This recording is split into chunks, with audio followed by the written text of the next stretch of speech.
Meron tayong pinaltan dito. Yan. So, itong idle gear bushing niya mga idol. So, ito nga pala mga idol, kaya natin pinaltan dahil ito ay kalog na. So, ang pinalit din natin mga idol dito ay kanyang original na idle gear bushing. Yan. So, ito yung kanyang idle gear bushing mga idol. So, walang play talaga ito kapag ito ay brand new. Yan o. Yan o. Walang play talaga ito mga idol o. Yan o.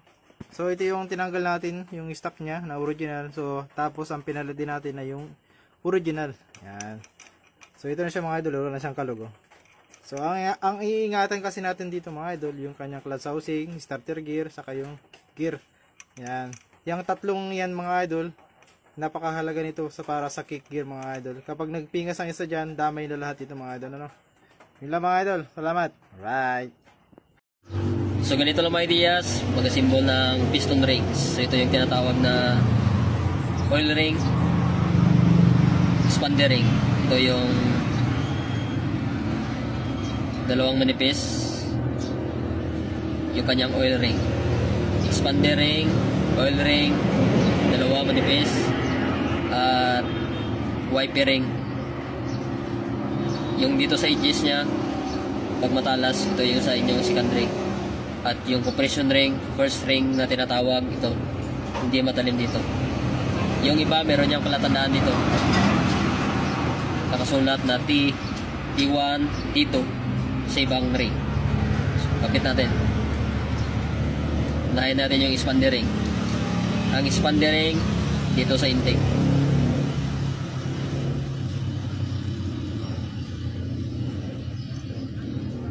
Intake. Yan.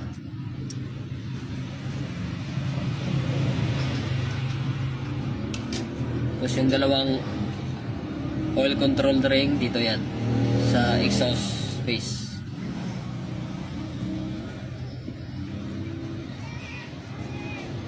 Yan.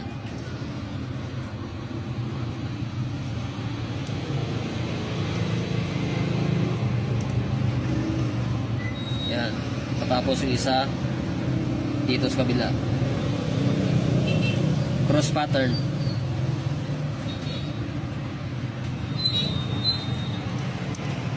Yan, natapos natin yung gap nya.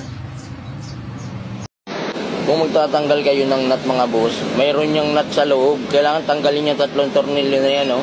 Papalit kayo ng clutch lining. Yan lang mga boss, oh.